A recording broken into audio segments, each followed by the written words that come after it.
Okay, in this scenario, the initial round of betting went $20 bet from early position. It was called, it was called, it was called. The flop hit seven of clubs, ace of clubs, nine of diamonds.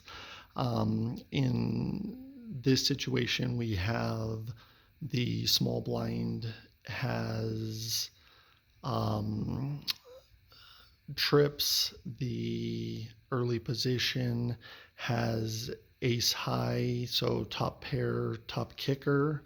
Um, the mid position has ace 10, so top pair, bad kicker. And then the button has king jack of clubs, so they have a nut flush draw. Um, I'm going to have the initial small blind bet 40 or half the pot.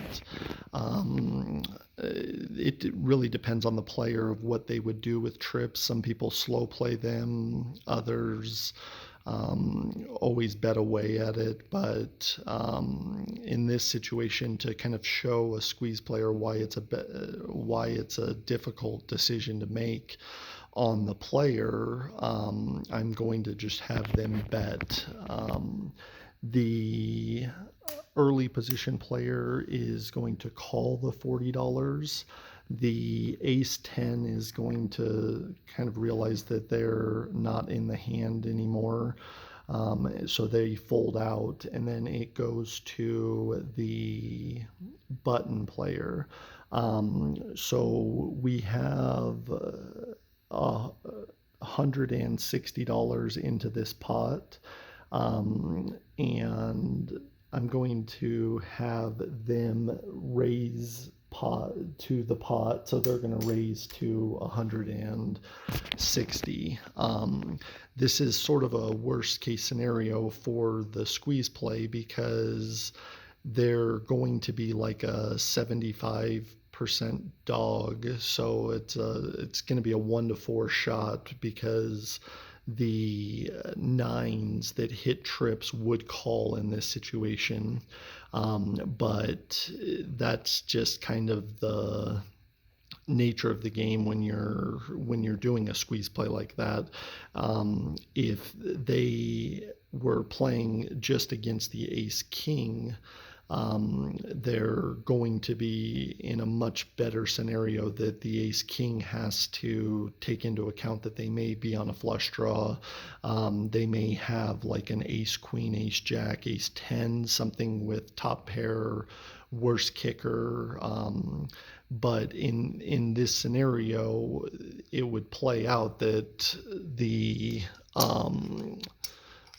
small blind would likely then go all in, so they would go 300. That would then tell the ace king that their top pair, top kicker isn't good, so they would fold out.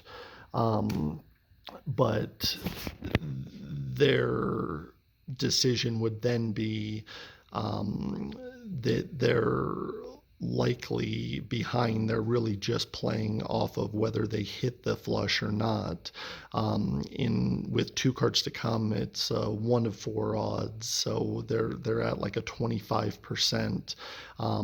But with having already invested the 160 plus their initial bet of 20, they're at 180, so they're calling the additional 160 or so.